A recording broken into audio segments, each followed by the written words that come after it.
Hello, class. So let's see here. We're on Wednesday, 24th of February. Make sure I get your names down. All right, so let's see here. So, um, speaking of which, Alex, if you could, please, bud, either verbally or type in your last name for me, that'd be great. Sure. Thank you.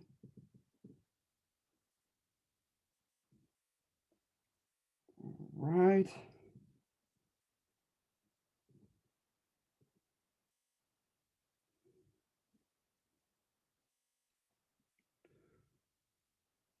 So today we're looking at the argumentative assignment on the Southern colonies. As you may have noticed, it is by far, or you will notice, it is by far the longest.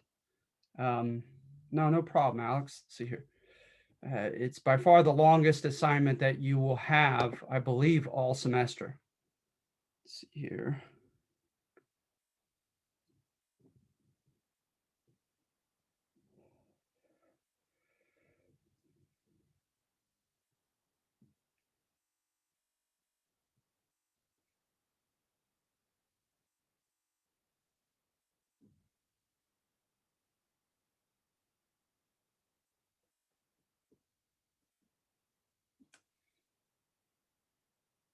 All right, so there are 9 of you, 10 counting me, and I have your 9 names. All right, so you'll get your credit for this for sure. That's right, Alex. All right, and so remember with this one though, you're doing the same amount of work as you always do, or you always do at least at the beginning of the semester. Is you're only doing one of your choice, right? But please read them all, and that of course will entail more work. I hope you've noticed also that test one is online. That's exactly how it's going to be under quizzes for you to submit the answers to. So yeah, you could expect the exact framework, the exact same questions verbatim when you take the test in a few weeks. Okay, and also note that you take your test number one just after spring break, and I'll have it on there by the time that if you wanted to, and of course you're not expected to, but if you wanted to take it during spring break and get it done with, you can, you'll be able to. All right, and so what I may do, it depends on our pace, okay? Because I have other Zoom meetings today as well. Is we're going to see if we may have to split this in half. It being such a long one, and there are 8 numbers. It'll just be dependent upon our pace, okay, and how long we've been going.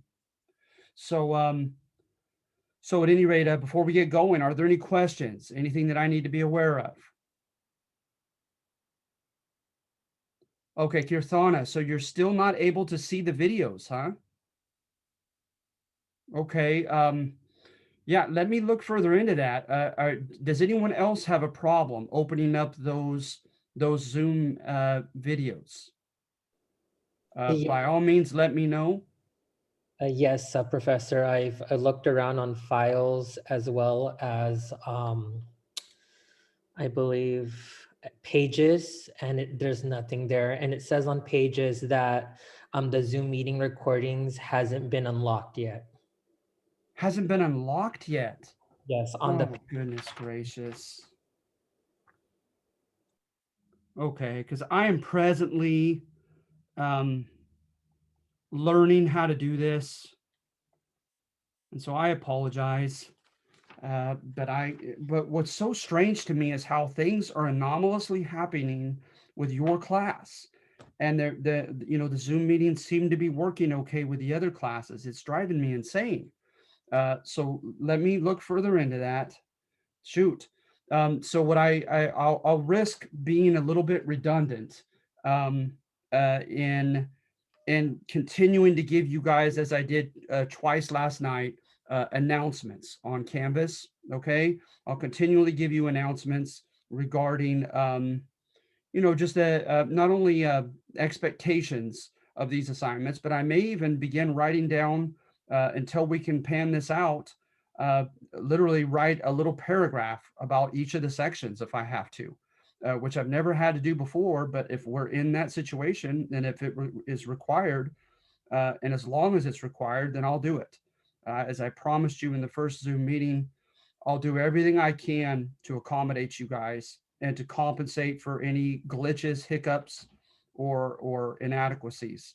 But it really is very frustrating to me because I've been trying to put a lot of TLC into your late start class as opposed to my others, and I just don't understand. Yeah, so I'll look into the videos and see what I can do. I appreciate you communicating that with me, as far as it not being unlocked for you guys. I will. I'll definitely look into that as soon as possible today, as soon as I'm done with my Zoom meetings. Um, okay, so for now, I'm really glad and grateful for those of you who can be on this. Um, and let's go ahead and get started. Okay. And so when you look at the first few, right? Uh, they they what are some? Wait, sorry. Yes, no, go Not ahead. to interrupt, not to interrupt. We're going over the assignment 3 and 4, or where Yes, we? we're going over the assignment 3 on the Southern Okay. colonies. Okay. Yeah, because you guys have it. We've already done 1 and 2, and let's see here. So which are both due tonight by midnight.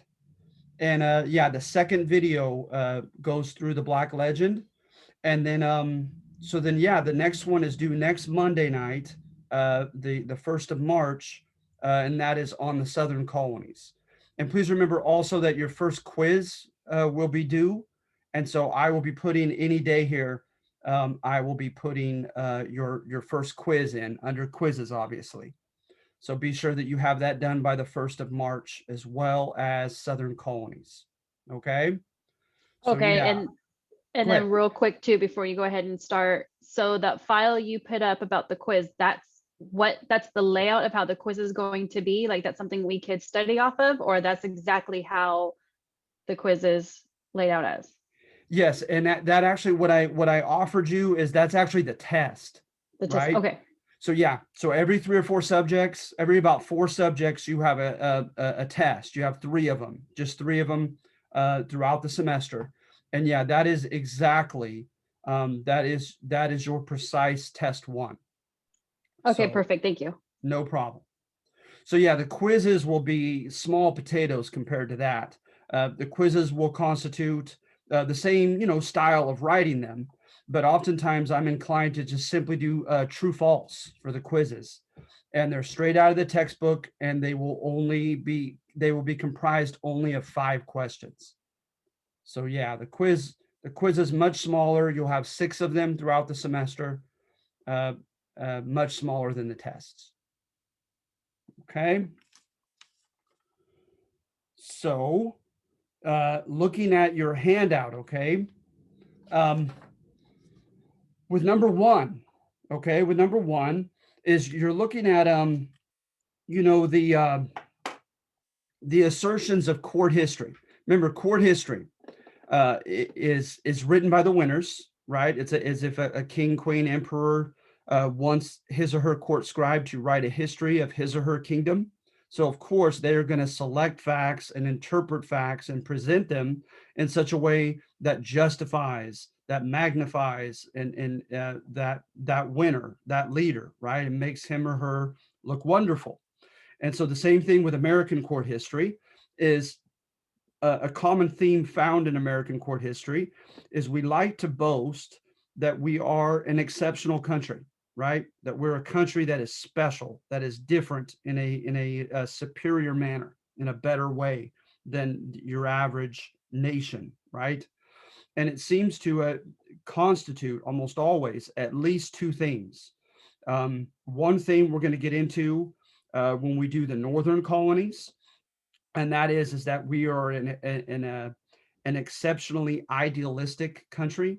Remember, idealism to me is just you don't see the world as it is, you see it as it ought to be, and you have a grand vision for improving the world, improving your country, improving humanity, etc. Right? So I think of idealistic people like Martin Luther King Jr. All right. So you have that, okay, that component, and then the second one that oftentimes you find in court history is the about us being exceptional, is the contention. Okay, yeah, we have a new. I want to make sure I get you on here. Sorry, but you have the contention, right, that we are exceptionally a land of opportunity for a larger percentage of the population, right? That compared relative to other countries, the United States has been and is a land of relative equality of opportunity for everyone in it. Okay. And of course, that's arguable, right? So you got to keep that in mind, that second one, when you look at number one, right? Is you have elements to that court history contending that from the get-go in the early 1600s, the United States, the present day United States, right? Because we won't be known as such until 1787, but the previous territory of the United States um, is going to offer more opportunities than had been available to the immigrants who had once lived in Europe. Okay, and so when you look demographically, you know, population wise, the socioeconomic status and ethnic background and national background of the people largely who numerically constituted the majority that began to make up this population in this country during the colonial time period, it seems to be verified that we started off as a rather WASP country, right? White Anglo-Saxon Protestant, primarily Protestant in English and Scottish and Irish, coming from the British Isles, right? Here to the United States. You look at the, uh, uh, there is a book called, oh gosh, Albion's Seed. Albion, Albion is the Greek word for England. And so Albion's Seed is the name of the book. And it has a very simple thesis, right? Is that the demographic of people who first um, colonized, right, North America, that they pretty much tried their best and largely succeeded in replicating their own demographic, right, onto the folkways, the traditions, the culture, the institutions of the land that they took over. They call it cultural baggage, right? You go somewhere and you metaphorically take your suitcase of how you do things, how you see the world, how you practice certain, you know, cultural practices, what type of government you have, etc., right? And you bring that cultural baggage with you and you try to replicate it again in this new world where you're colonizing and taking over, right? And so you have, you know, variations for sure amongst the Englishmen, but is there some truth to this, right? That from the get-go, when the English came here, even if they were just trying to replicate Mother England when they came here, were there conditions, were there circumstances that allowed more opportunities across the Atlantic, right? Here amongst the Englishmen here than there were allowed back in England proper. Okay. And so what are some of the sources that are some of the data that is oftentimes used to promote that court history? That there were more opportunities from the get-go here in the US than there were back in England itself, right? Well, you probably have heard much of that data and are familiar with it. For one, right, is the contention that there was a lack of accountability and enforcement of English mercantilist restrictions over here in the US. Remember, under mercantilism, right? Mercantilism. Under mercantilism, they assumed from the medieval through the early modern period that there are only a finite amount of resources that are available within the kingdom and outside the kingdom to grab, right?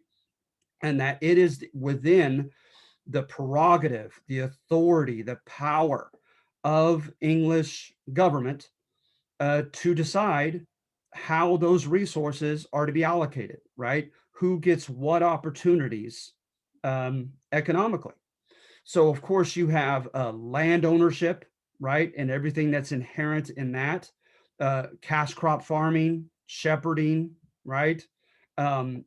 Charging rent, etc. And so, but mostly cash crop farming, right, is tied as a source of wealth to land.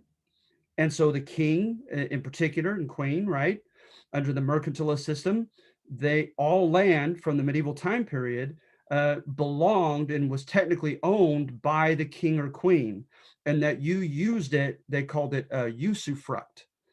You were almost, even if you bought the land, you were almost rather like a renter or a tenant, where you can make use of the land, but you held it in the name of the king or the queen. So back in England, right? Uh, you just look at a map. England is not that big, and that little island is shared with Scotland above them. And of course, Scotland would be grabbed and formally taken by 1707. But still, right? Land was scarce, and it was usually the aristocracy, right, who were granted titles to it. And of course, why is that? Is one superficial answer for that is basically power politics. Is from the prior to the medieval time period, as the nobility, right? They contended to have lineage back to Rome, back to the Anglo-Saxon conquerors, right, of the 400s, back to these ancient sources, and literally Aristoi means the best. So they contended that they came from superior blood of ancient historical leaders of England itself, right? And so they felt a sense of entitlement, right? Whereby they would try to limit the power of the king or queen, but usually only for their own benefit. Very seldom did you see the nobility or the aristocracy try to fight for the rights of the classes underneath them on the socioeconomic pyramid. It just historically rarely is accounted for. And so they took care of themselves, and they fought jealously with the king or queen, right, in certain situations. So the famous Magna Carta, infamously, right, later on, um, you're going to get the opening of new economic opportunities at the end of the medieval time period that arguably began to open up room for a new class that they would call the bourgeoisie, the people of the city, right? As the cities began to develop and grow at the end of the medieval time period. And so one of those things, right? One factor in that was the establishment of a money-based economy and infrastructure developing within England and Europe itself. Another factor were the Crusades and international wars and conquest, etc. And of course, trade, right?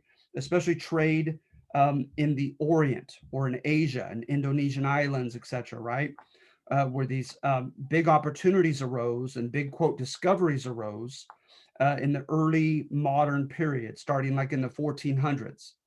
And so now people began, especially the kings and queens who are feeling as if they are in a power struggle with their own nobility, they're going to play a game, right, of trying to weaken the nobility, but also trying to placate them and satisfy them, right?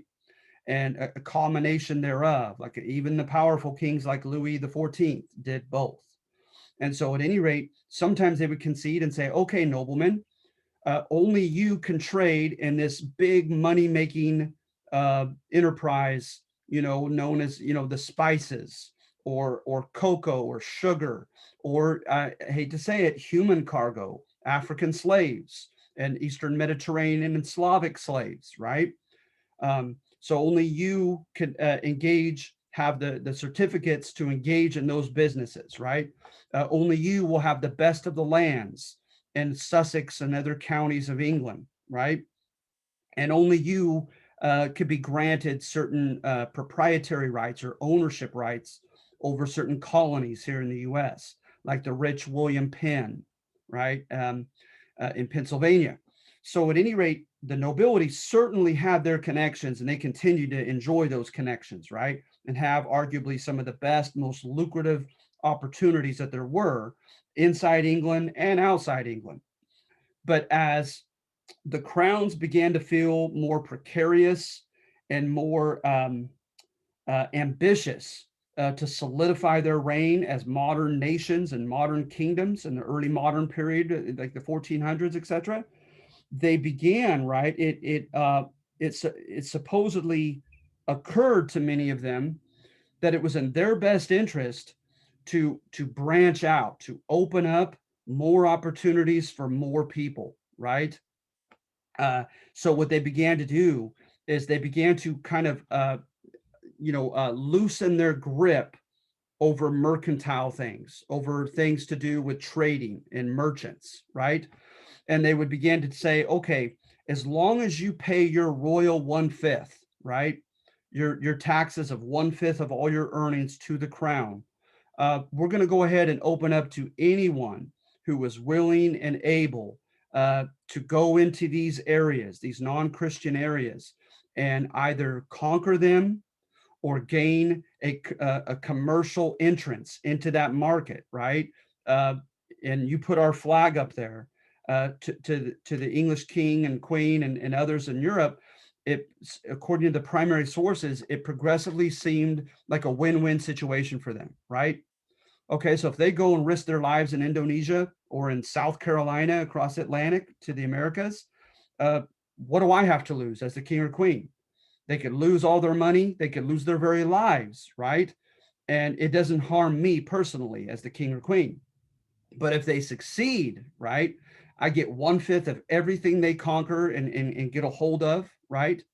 And I get to expand my realm as far as my flag being in that foreign country, and I get to gain legitimacy, right, with the people, so that I'm known as the king or queen under whom my kingdom, we conquered North America or we conquered Indonesia, etc. Right, so it'll add to my prestige, and it'll help me solidify my own authority here in my own country. Remember, authority to me is that when you're holding someone down, he or she at any time could throw you off metaphorically. And so hence that's just power. But when that person gives up and says, you know what, I acknowledge you as my ruler, I'm not going to fight against it, but defer to it, then that becomes authority. So supposedly, right, when you look at Ferdinand and Isabella of Spain, right, you have evidence that they believed that conquest would solidify their authority.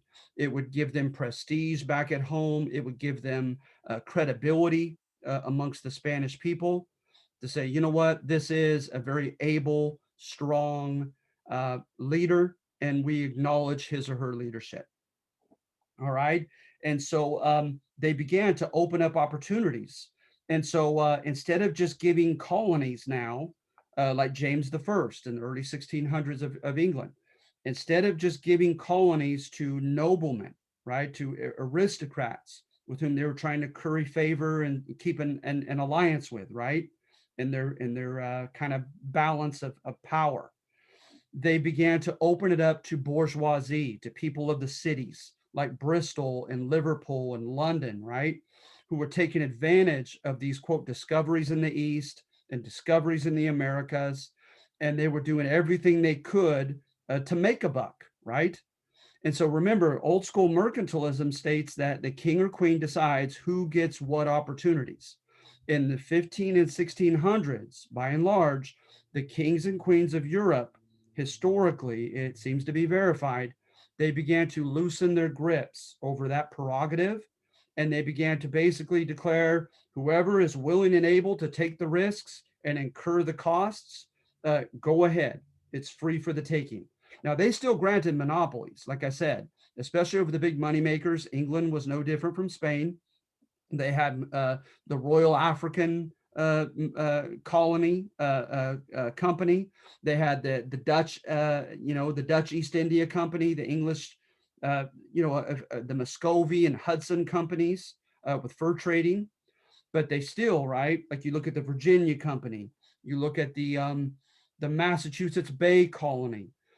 They opened it up to regular, non-noble, non-aristocratic bourgeois people, people from the cities who were joining this new middle class connected to trade, right? And so they told them, hey, I don't care how you come up with the money, that's on you, but we will grant you rights for a certain number of years. Now, of course, everyone going to that colony is going to, pay into the royal 1/5 of everything that goes back to England, right? You will put the English flag over that territory. You will not contravene or contradict English common law, with whatever laws and rules you make over there in Virginia or wherever it might be, right?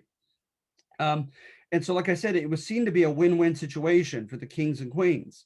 Let the common people run their own risks, and then you, as the king or queen, benefit if they succeed, right? And so, when you look at the joint stock companies, they're an example of a new growing opportunity in the Americas.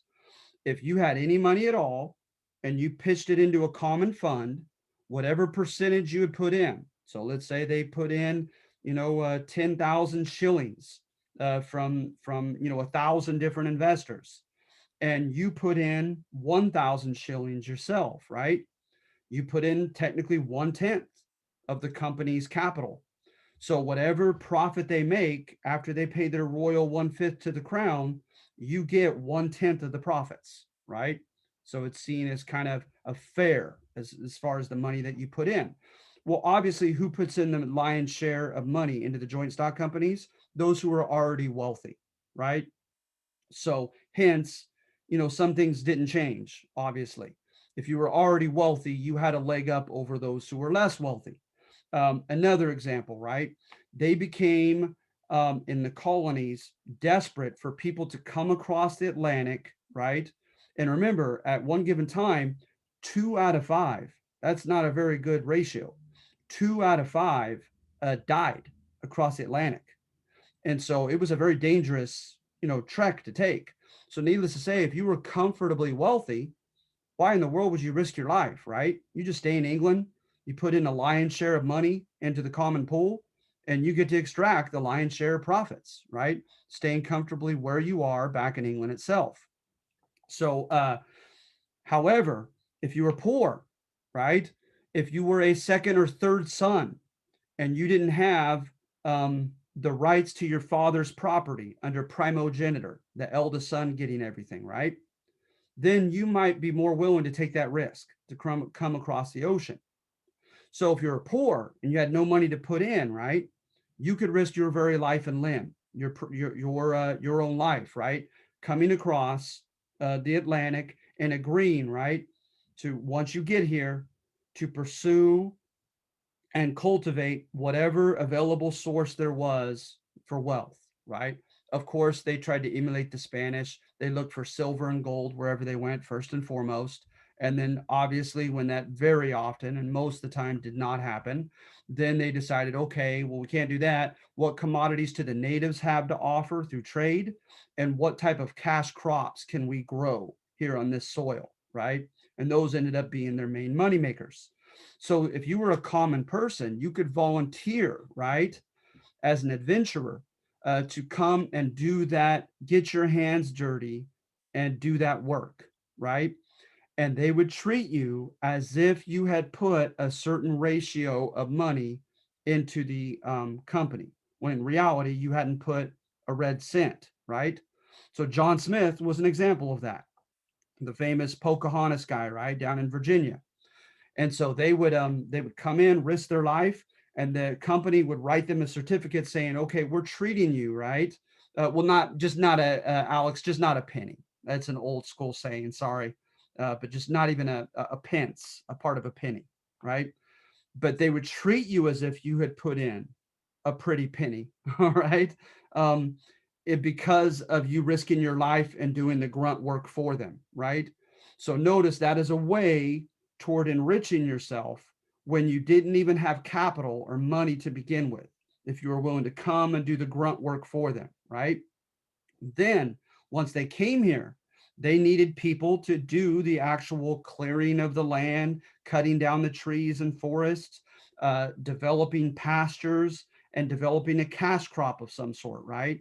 And as you may know, Virginia's first major cash crop they got from the Native Americans, and that is tobacco. Tobacco became hugely popular back in Europe and England, and it became a big moneymaker. And so Virginia began rolling in the dough with by way of tobacco cultivation. Well, tobacco cultivation is not an easy job, right? Supposedly, it entails from day to day and during harvest time back-breaking work. Not to mention with tobacco, with rice, with indigo, and with sugar, you are working at a very humid part of the near the equator of the east coast of the United States, the time of the year, right? The mosquitoes, sometimes wading in water up to your waist. It was very, very conducive to contracting malaria and tropical diseases, right? So it was tough and it was dangerous work. So not a lot of people like to do it. But once again, if you were poor and desperate enough, you would make yourself willing to do the labor, the back-breaking labor, right?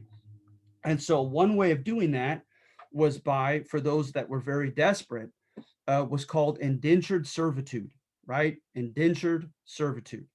And the indentured servants would apply for basically serf status, right? Back in England's medieval time period, right? A serf, you could be physically beaten. They could circumscribe if you were allowed to marry someone or not while you were under contract. You could not leave the premises of your master without permission. It was basically temporary slavery, but nevertheless, it was temporary, right? And it was to last between 3 and 7 years. And at the end of your contract, you were to be granted freedman's rights. You were supposed to be guaranteed, right, a certain allotment of land that was to be given to you. You were to have been taught a trade of some sort that you could practice for money, right? You were to be given a certain amount of supplies, corn and wheat, grain, tools and implements, etc., that were to be given to you once you finish your contract, right? So why in the world would they offer that? The idea was, is here in America, these joint stock companies were desperate for labor. They needed more people to come here. And that desperation for labor helped, was for the benefit of the common poor person, right? Anytime someone is desperate for you, they're willing to give you concessions. They're willing to give you conditions, right? And in normal times when they're doing well economically, the rich may not be willing to part with or to give. And so that's a part of American court history, is that from the get-go, we were labor scarce. We had a scarcity of laborers. We almost never had as many workers as we needed. And that became good for the poor because then they can negotiate, right? They had some negotiating power. And so these indentured servants, right? You had a guy named George Alsop who became like a propagandist for indentured servitude in Maryland, in the colony of Maryland. And so to me, I don't know if it's a very appropriate, analogy, but, think of any menial job today. And a menial job, right, is a job that does not pay well. It entails pretty tough physical labor, right? But also it doesn't seem to have many opportunities that are available to the laborer for advancement, for gaining a higher salary, for changing his or her work detail, right? To entail less and less manual labor and more supervisory and kind of white collar. Yeah, absolutely, Alex. Janitorial, fast food for sure. Um, but imagine, right, with an indentured servant is the person working at Burger King, etc., right, who is taking college classes at night, right? And that's the key, that's the key component, right? Is not that there's anything wrong with working at Burger King, but chances are the person that is getting his or her associates and bachelor's degree, maybe master's, etc., right, working at that restaurant, etc., certainly plans to quit that job eventually, right, and do something that is more higher paid, that is more societally prestigious, and that has more opportunities for advancement, right? And so with indentured servants, that's what I subjectively liken it to today. Is it was a very, menial job, but they expected to advance from it. Okay, so you have indentured servitude, right? But then contrast that, right, with those who could afford, and namely, right, we're talking about those who were already wealthy, right? So they had already had success as bourgeois, middle class people, or oftentimes they in the South they had had success through their family line, right, as a class of people known as the gentry class, Gentry. And the gentry literally were known as aristocrats, as noblemen, tying their family line to Roman and Anglo-Saxon rulers in the past. They were entitled to certain lands and certain seats in the House of Lords just because of their last name, right? But again, the eldest sons, by and large, had no business here because life was wonderful for them back in England. But what about the second, third, and fourth sons, right, of these gentrymen? They had had a taste of the good life from their dad and their upbringing, and now their elder brother was receiving everything at the death of their father. So a lot of that demographic of younger sons who were part of the gentry class, they took the opportunity to come to Virginia, to come to Maryland, to come into the Carolinas and into the South, right? Because they were promised lots of land as long as they provided laborers. Now, again, the joint stock companies, they're not, with the exception of a guy named Barclay, who was the governor of Virginia, right?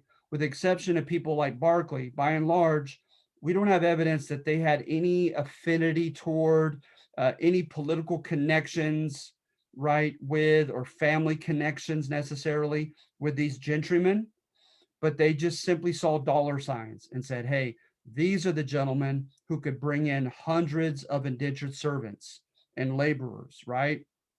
And so I want to entice them into my colony because they will provide an answer to my scarcity of labor. Because for obvious reasons, right? An indentured servant has to be clothed, fed, and have his or her medical, needs taken care of for 3 to 7 years. Who has the money to do that, right? A wealthy person. So these wealthy younger sons of gentrymen came, right, uh, yes, absolutely. With the prestige of the company, that's a very uh, good comment. And going back to that book, right, Albion Seed, I may have misspoke or exaggerated or neglected the fact that there were key privileges and benefits that came with bringing in men with big last names into Virginia, right? So the Cutlers, the Randolphs, these other big names, right? They brought in benefits for the leaders of the joint stock companies. And so, and they arguably, right, like you saw in the last number of the Black Legend handout, they formed, like in Virginia, a basic aristocracy, right? A group of people that claim to be the best and kind of monopolize the best land, most of the political positions and power, most of the prestige, right? And so, absolutely. And so, when they came in, every indentured servant or laborer that you could afford to bring in and take care of, right, and brought into Virginia and Maryland, etc., you were granted a freehold. And a freehold could be anything because, they're on the metric system. Um, um, Anything from about 40 to 50 acres to 100 acres of free land was granted to you for every laborer that you brought. So let's say you brought in, right, 200 laborers because you were a wealthy gentleman, and you got 50 acres for every person that you brought in, right? I mean, my goodness, you're looking at, let's see here, 0, 0, 0, 0, 0, 10. You're looking at 10,000 acres, right? Yeah, so you're looking at 10,000 acres granted to you for free as a gentleman, right? For just bringing in 200 laborers, 50 acres apiece. And so I hope I got that right. I'm definitely not a math teacher. But at any rate, right? So my point being with number one, right, in a very long-winded fashion, is the title that I gave it, right? Capitalism for better and for worse. You could make the argument that along with court historians, right, in agreement to an extent with court history, that America did offer exceptional opportunities from the very beginning of its colonial history, right? Namely, by way of its scarcity of labor and its need for adventurers to come and colonize and find some source of wealth in the colonies when 2 out of 5 were dying coming across the Atlantic. And the wealthy had no reason nor desire, right, to make that trek across the Atlantic. So at any rate, you have indentured servitude, because eventually your 3 to 7 years would come up and you were granted freedom dues to be granted to you after that. Uh, Also, squatting early in American history, right? Because remember, we evolved from English common law, right, as our traditional parent, if you will. And I don't know how far back it goes. I really don't, and I apologize as far as my English history.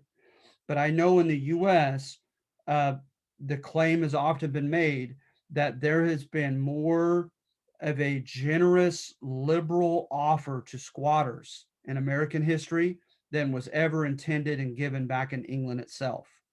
And squatting, right? You trespass technically on someone else's property, but it's not being currently cultivated, used, nor inhabited, right? And so a judge grants you the rights to that land. And it's everything from just outright granting you the rights and ownership to that land to giving you the first rights to purchase it from the current owner to allowing you to have a bid war with the current owner because he's not using it and hasn't inhabited it for a certain number of years.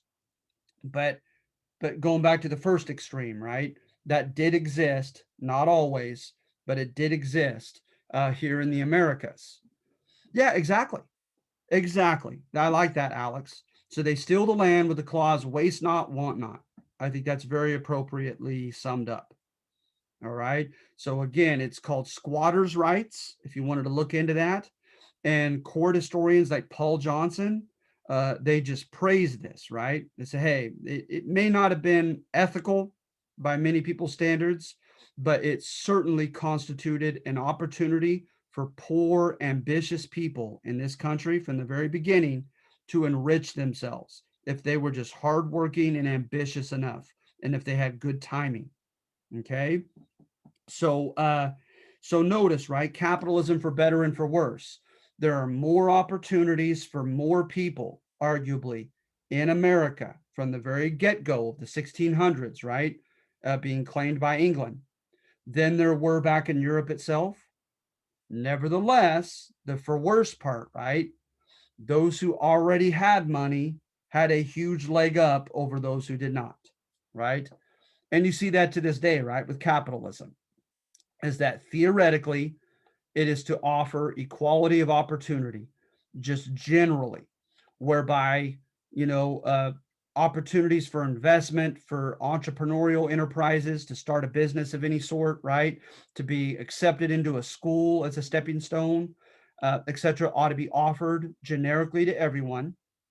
But that the capitalist system recognizes some people will have family connections, some people will be born with daddy's wealth, and that will give them a huge advantage over those who do not, right? And so that's right, Alex. Investment only works if you have money to invest. Absolutely. Absolutely. Okay. And so in very long-winded fashion, we covered number one.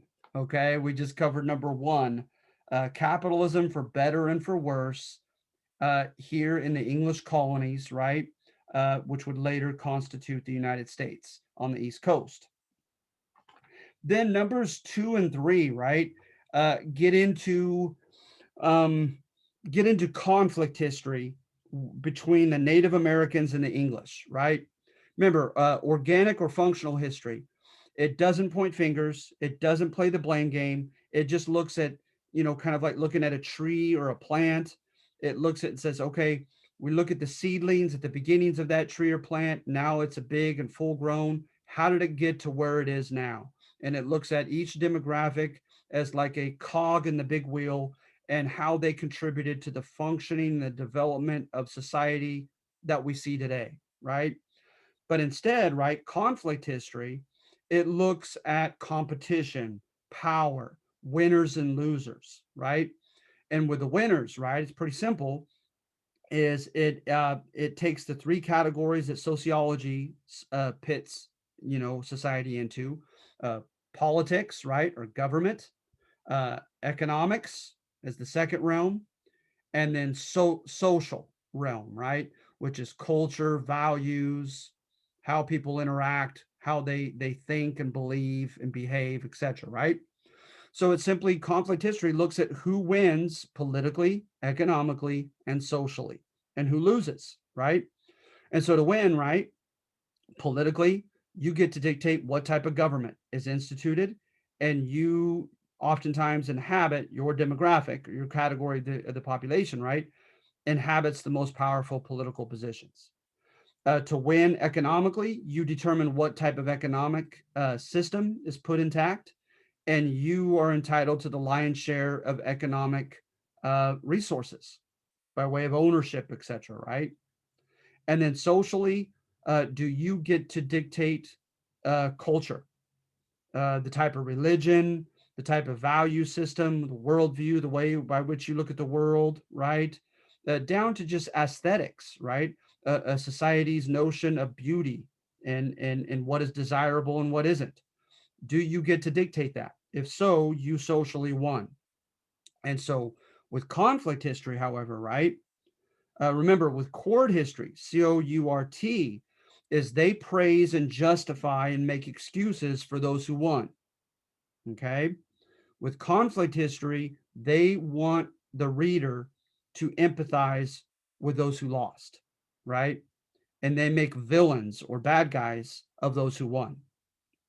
So when you look at numbers 2 and 3, that's what you're looking at. You're looking at the dichotomy between those two historical interpretations or ways of looking at the past. So number 2, it is conflict history. Okay, look for conflict history on number 2 of this handout. It is the Native American perspective. It wants you, Helen Roundtree in her book, wants you to empathize with the Native Americans, and it wants you clearly to see the English as villains, right?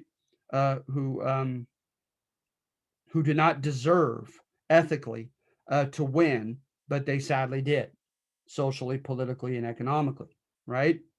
And so, of course, right, um, it's a common narrative in American history books, right? And not just American history, is oftentimes, right, they set up and they look for lost opportunities for those who lost, right?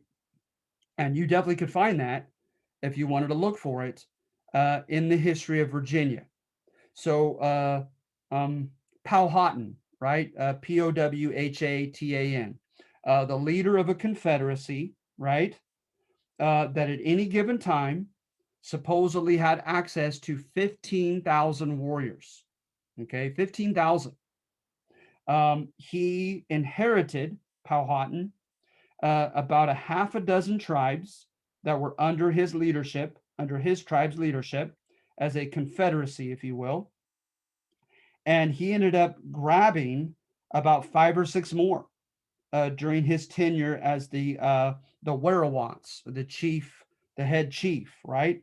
So he ended up controlling at least a dozen tribes, right? And so some, right, provided him with a lot of warriors, like the Arohatech. Some provided him with the luxury goods, the Appomattox. Some were in control of the holy place and gave him the religious authority, right? Where people granted, okay, this tribe says he comes from the gods and he leads them, so we acknowledge his leadership. Kind of like back in Europe, right? When the Pope had you anointed as the king or queen, saying, okay, he has God's authority and God's blessing to be our leader, right?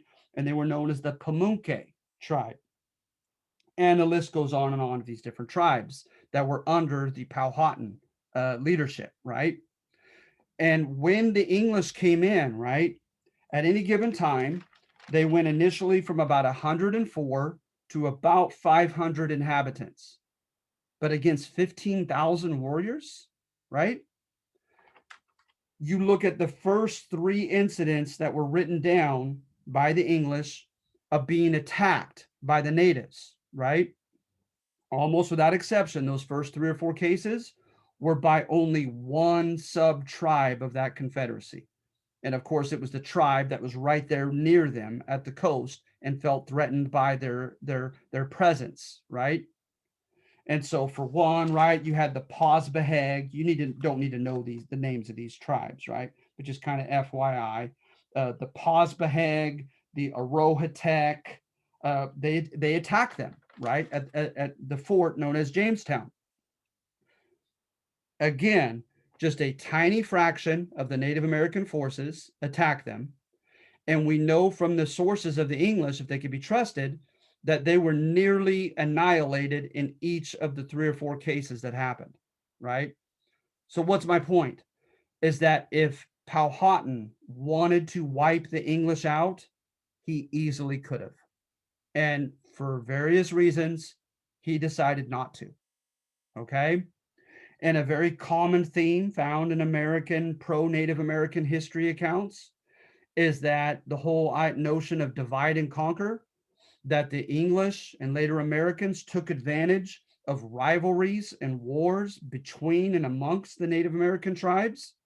And they issued the old Roman divide and conquer tactic and telling one tribe, right, hey, you grant us land in this area and authority in this area, and you could have access to our white man's weaponry, right? Our gunpowder, our muskets and our cannons, and we will protect you from your Native American enemy, right? And we'll become your military ally. And this was no exception.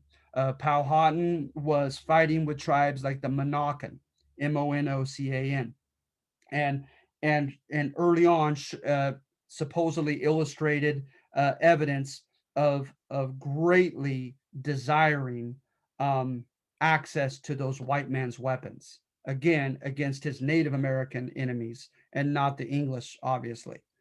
And so in hindsight, right, if he had only known the threat that was posing him in the form of this tiny, initially pitiful settlement at Jamestown, he would have known to wipe them out quickly while he still could. And then you also have a brother of his with a very long name, an English spelling, but I call him, I pronunciate it probably incorrectly as Opechancanough. His younger brother, Opechancanough, supposedly told him on multiple occasions, wipe them out. I don't trust them. They're only going to get stronger and higher in number. Wipe them out. And Powhatan would not do so. Okay. So that's common conflict history with Native Americans. Okay. Showing this. Another common component to it, right, is the fact that the English are going to be generally described as greedy and ungrateful, right, toward the Native Americans, always grabbing everything opportunistically that they could, oftentimes breaking their word with the Native Americans, right?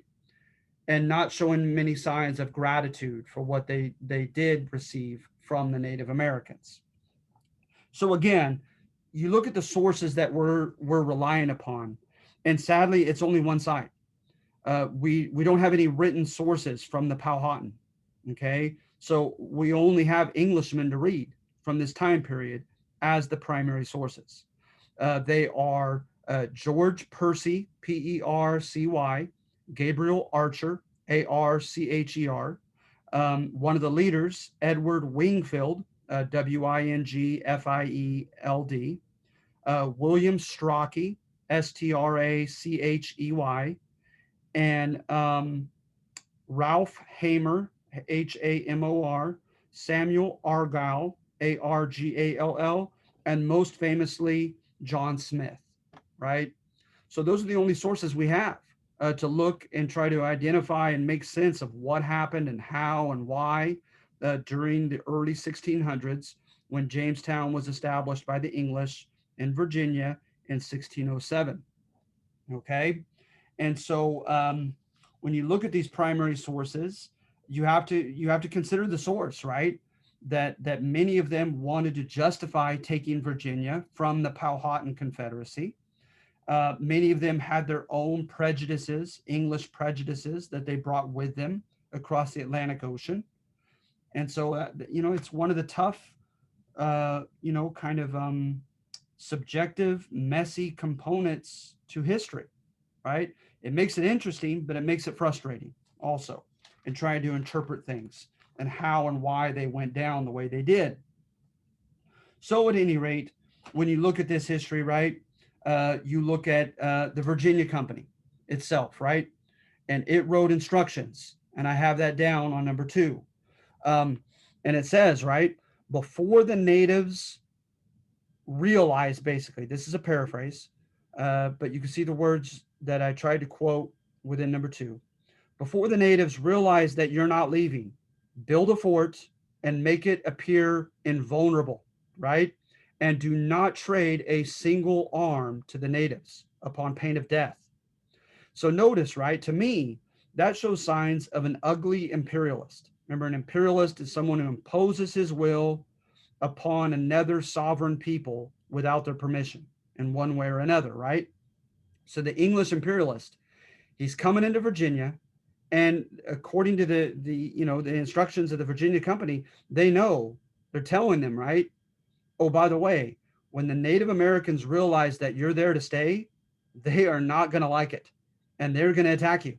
So before they realize that you're there to stay, build a fort, make it look impenetrable, and do not let a single Native American come to own a gun. So to me, right, the English are coming there and they don't care that they're not going to be wanted. They're coming there for their own enrichment. They're coming there distrustful of the Native Americans and expecting the Native Americans to fight them, but they're coming anyway, right?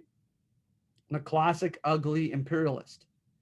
And so, you have components like this, right, that feed into number 2 and to conflict history, painting the English to be awful and the Native Americans to be victims for whom we are to feel compassion and empathy.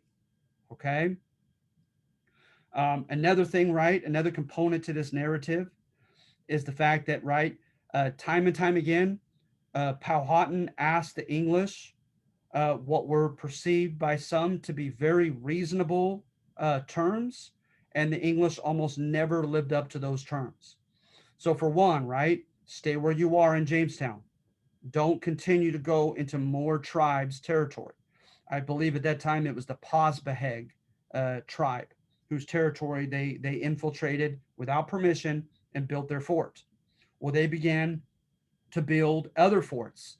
One that got them into fighting with the Powhatan was Fort Algernon, Algernon. They were not given permission for that fort. That was beyond Posbeheg territory. They were told not to. And yes, well, like the book, I'm not sure what your question is, Alex. I'm sorry. But at any rate, they did so anyway, right? They infiltrated that land anyway. they were asked, um, let's see here. So a book earlier. Oh, not Albion. Yeah, not Albion. Remember, Albion was a Greek name for England. Albion. This was Algernon, after just a gentleman's last name. Algernon. Yeah, no problem. Yeah, very similar. It sounds very similar. So they built forts and they infiltrated territory that was not permitted them. Right. Um, they engaged in trade with some of these subjugated tribes without permission from Powhatan, right? And they engaged in trade anyway. And then to make matters worse, in some cases, the trade was nothing short of extortion. Because remember, the first two winters experienced by the inhabitants of Jamestown, uh, about half of them, and some in one case over half, supposedly died throughout the winter of malnutrition, the brackish, terrible, unclean water they were drinking, and disease, right? And the fact that they didn't begin cultivating their own food initially in 1607 and 1608. And so they began dying in large numbers within the fort, right? And so they began, under the leadership of John Smith, to extort, to go to the nearby tribes and literally threaten violence upon them with their guns and saying, you are to trade a certain amount of bushels of corn with us or else, right? So, needless to say, that didn't fly well with the Powhatan leadership, and it doesn't fly well with conflict historians as far as their ethics that they employed, right? Then, in addition to that, John Smith, in exchange for his life, in a very famous case that he wrote in one of his three famous books, is he was captured by Opie Chancano, the brother of Powhatan, brought to Winsonamoko, the capital of where Powhatan resided, and was told that they were going to beat him to death. And according to his famous source, right, a young 12-year-old daughter of Powhatan named Pocahontas intercedes, throws her head on his chest, says, please do not kill him, right? And supposedly saves his life. And the father decides, Powhatan, right? Okay, John Smith, you are to become my werewants, my sub chief, and I want from you the English to move from Jamestown closer to Winsonamoko, where I could keep a better eye on you, and I want you to trade your guns, right? Your weaponry with me. Well, John Smith claims that he had to say yes in return for his life, but that he really didn't have the authority back in Jamestown proper to make that decision anyway. But he had to do what he had to do, and so he promised such things and then couldn't make good on those promises. So that's another component, right, to conflict history, is the English made promises that they didn't keep. Amongst them, sharing weaponry with the Powhatan and moving their capital closer to the capital of the Native Americans, right? Neither of which they did.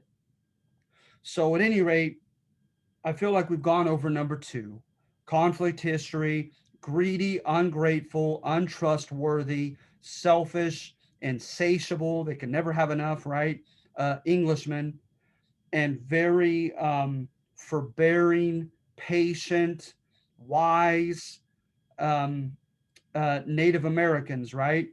Who perhaps unwisely didn't wipe out the English when they easily could have, and lived to regret that decision, right? But with whom we clearly ought to empathize to this day.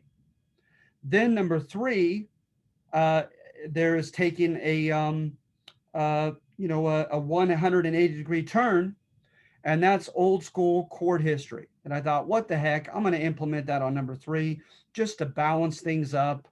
It's certainly not what I necessarily believe personally, but it's thought provocative and it balances things historically, right? As far as interpretations go on this assignment. And so number three is the old school court history, whereby it actually praises a guy named David Price in his book, praises John Smith as saying that he was the pragmatic leader that the English needed, and he was a microcosm, a mini example of future American leaders being pragmatic and rising up the ranks from being relatively poor and obscure and unknown, right? And meriting or earning or deserving their leadership, right? And so with John Smith, he is contrasted in court history books, right, with the aristocratic gentry leaders who had the money to put in the majority of the shares of the Virginia Company. So, for instance, Lord Ratcliffe, Edward Wingfield, right, and some of these wealthy guys, right, they, because they had put in the lion's share of money, got to sit on a 5-man governing board that made the final decisions and elected a governor or leader over them, right? John Smith had no choice, had no option for this, simply because he didn't have the money. So when you look at leadership from people like Lord Ratcliffe and others, right? According to John Smith, and you got to consider the source, right? He is envious of their leadership. So you got to keep that in mind if you're reading John Smith's primary source accounts, right? But he contends that they were arrogant, aloof from the common people and what their common needs were, selfishly pilfering the scarce resources for themselves and their own families, naive about the Native Americans, right? And that last one I want to emphasize a little bit because it's emphasized on number 3, is that according to some revisionist histories now, right? Because from the 1960s and 1970s, there had been a 180-degree turn. You had had nothing through the 1950s, but almost nothing, but court history, praising the winners, right, including the English winners like John Smith. Then the civil rights movement happens, right, in the 60s and 70s, and historians began, doing a 180 from that and saying, wait a minute, these weren't primitive, barbaric Native Americans. These were heroic martyrs, right? These Native Americans. And the Englishmen were like white devils coming in. So that historiography, or art and science of history and interpretation of it, happens in the 1960s and 70s, right? Conflict history, to get us to empathize with the natives. Then in the 1980s and 90s, you get a backlash to that, who want to revise that account, right? And they basically say, hey, wait a minute. We for sure ought to feel sorry for the Native Americans. We for sure ought to acknowledge that it was their land first and it was stolen from them. Nevertheless, in the name of historiography, right, and academic honesty, we need to adhere to the truth in whatever ugly direction it takes. And the truth is, right, is that it was messier than that. That just because the Native Americans were defrauded of their land and lost doesn't mean that they were completely bereft of vices, that they were perfect saints, right? So then, and David Price's account, right? Uh, he, in very politically incorrect fashion, looks at evidence of, leaders like Powhatan being rather tyrannical over their own people, being rather ruthless with other tribes that they subjugated. For instance, the Chesapeake tribe, that the Chesapeake Bay is named after, of Virginia, right? They were supposedly wiped out by Powhatan because of an alleged prophecy that his doom, his demise, would come from the coast. So, supposedly coveting his own power, he decided to take no chances and have the Chesapeake coastal tribe wiped out, including women and children. Again, it's so hard to corroborate this, right? But in David Price's book, that's what you get on number 3, is he takes a very politically incorrect, old school court history back into vogue and says, hey, the Native Americans were just as guilty of treachery, duplicity, imperialism, ruthlessness as the white people were. They just lost the conflict, right? And when he looks at John Smith, he sees him almost as this, initial, um, you know, um, underdog, that he suffers the the arrogance of the aristocratic leaders of the Virginia Company who feel threatened by him or who feel condescending toward him, like, oh, you're a nobody, you have no voice in anything, right? And that case after case, he shows um, a sagacity, right? To me, sagacity is like street smarts, worldly wisdom. He's not properly educated like these gentlemen, but he knows how to read people better. He knows how to read situations better, right? And so, hence, he warns them on two occasions, guys. The Native Americans are going to attack our fort, and supposedly, according to his source and a couple others, the aristocratic leaders, they don't buy it. They say, no, no, no, no, we're not going to build a fort. They're not going to attack us. And they proved to be wrong. And John Smith proved to be right. On a couple occasions, he tells the Englishmen, when we go at these rendezvous points along the rivers and trade with the natives, don't put your guns down. It's a trap. They're going to try to take your guns. They're going to take you and literally kill you.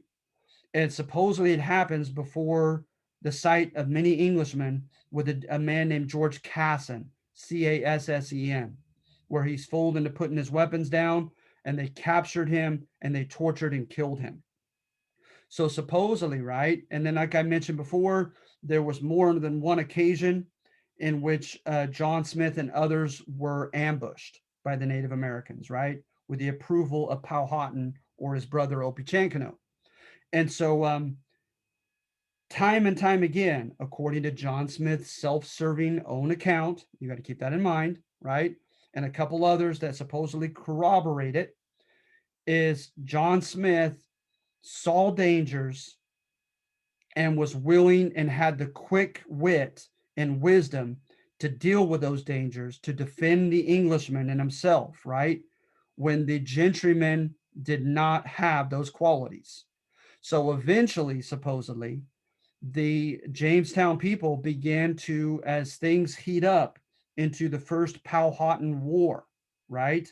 By 1610, just within 3 years of them arriving, the Englishmen at Jamestown increasingly desire the leadership of John Smith, claiming this guy has the wisdom. This guy has even the potential ruthlessness that's needed to deal with this threat of the Powhatan Confederacy, right? So it's ironically depicted on number 3 that even the extortion, even the lying, yes, we'll give you weapons, knowing full well he was never going to give them weapons, right? And the deceit that he practiced, right, is not only justified on number 3, but it's even praised under the euphemism or the name, right, that he was being pragmatic, that he was being practically wise. And that's exactly what the Englishmen needed for their own survival against a wily, more powerful Native American threat. All right. So are there any questions to the first 3?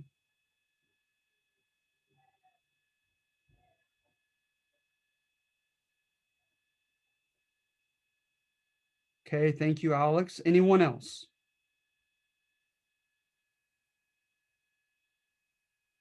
Okay. No problem. No problem. I have an 11th person here, Bella, Isabella. Make sure I give you your credit for being here. Okay. So what I think I'm going to do, you guys, if it's okay with you, is, going twice a week, is I think I'm going to save the rest for Monday, if that's okay with you. I think, we've gone an hour and 15 minutes. I think I'm going to go ahead and cut this one off, split the Southern colonies in half. And because we go on to other subjects, namely slavery, and then a couple other subtopics. I'd like to just save those for Monday, if that's okay with you guys.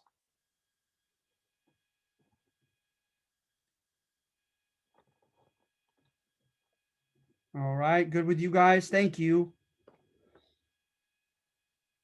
Okay, great, you guys. Great, you. I really appreciate you. I appreciate your understanding.